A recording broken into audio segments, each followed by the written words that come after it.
महाराष्ट्र के मंत्री धनंजय मुंडे का इस्तीफा। सरपंच हत्याकांड के बाद हुआ एक्शन। महाराष्ट्र की सियासत में मची अफरा तफरी। महाराष्ट्र की राजनीति में अफरा तफरी मची हुई है।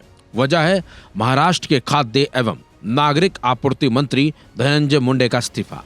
जानकारी के मुताबिक बीड जिले के एक सरपंच की जान लेने के मामले को लेकर महायुति सरकार पर बढ़ते दबाव के बीच मुख्यमंत्री देवेंद्र फडणवीस ने खाद्य एवं नागरिक आपूर्ति मंत्री धनंजय मुंडे से इस्तीफा ले लिया है।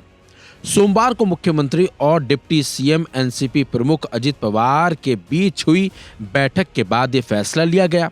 फडणवीस ने मंगलवार को राज्य विधानमंडल परिसर में पत्रकारों से बातचीत में कहा, महाराष्ट्र के मंत्री धनंजय मुंडे ने अपने पद से इस्तीफा दे दिया है और ये इस्तीफा स्वीकार किया गया है और अगली कार्रवाई के लिए ये इस्तीफा राज्यपाल के पास भी भेज दिया गया है।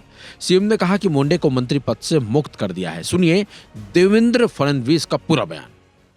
महाराष्ट्र के मंत्री श्री धनंजय मुंडे, इन्होंने अपने पद का इस्तीफा मुझे सौंपा। मैंने ये इस्तीफा स्वीकृत किया है और अगली कार्रवाई के लिए मैंने ये इस्तीफा राज्यपाल जी के पास भेज दिया है। वहीं बीड जिले के मासजोग गांव के सरपंच देशमुख को दिसंबर में एक ऊर्जा कंपनी से जबरन वसूली की कोशिश को फेल करने की कोशिश के लेकर ही अगवा कर लिया गया था। उनकी जान ले ली गई थी और इसी मामले में अब तक राज्य मंत्री धनंजय मुंडे के करीबी सहयोगी वाल्मीकि कराड समेत 7 लोगों को गिरफ्तार भी किया गया, जबकि एक व्यक्ति को वांटेड आरोपी घोषित किया गया। बता दें आपको, पिछले हफ्ते सरपंच संतोष देशमुख हत्याकांड में सीआईडी की तरफ से आरोप पत्र दाखिल करने के बाद महायुति सरकार पर दबाव बढ़ गया।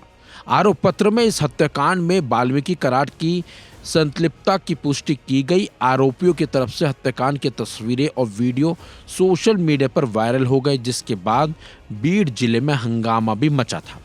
सूत्रों के मुताबिक मुख्यमंत्री फडणवीस ने इस मामले में सख्त रुख अपनाया है और महायुति सरकार की छवि को बचाने के लिए मुंडे से इस्तीफा लेने का फैसला किया।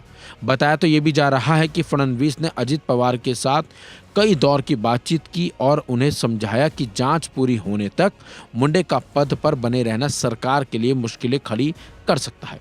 फडणवीस ने पहले ही ये स्पष्ट कर दिया था कि अपराध में शामिल किसी भी व्यक्ति को बख्शा नहीं जाएगा, चाहे वो किसी भी पार्टी से जुड़ा क्यों ना हो। हालांकि खबर यह भी है कि मुंडे इस्तीफा देने के लिए बिल्कुल भी तैयार नहीं थे। उन्होंने पवार से कुछ और समय देने का अनुरोध किया था, लेकिन पवार ने अपनी लाचारी जाहिर की। पार्टी के अंदरूनी सूत्रों के मुताबिक मुंडे मंत्री पद से इस्तीफा देने से पहले राज्य विधानसभा में आकर अपना पक्ष रखना चाहते थे।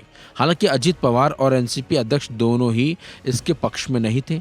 बीजेपी के एक नेता ने कहा कि कराड की गिरफ्तारी के बाद से ही फडणवीस मुंडे के इस्तीफे पर अड़े हुए थे, लेकिन पवार और मुंडे मानने को तैयार नहीं थे और उन्हें कुछ समय तक मनाने में लगे रहे थे फडणवीस। और जब आरोप पत्र मामले में क्रूरता की बात सामने आई तो मुख्यमंत्री ने अपना पैर पीछे खींच लिया और पवार से इस्तीफा देने को कहा, जिसके बाद ये सब घटनाक्रम हुआ।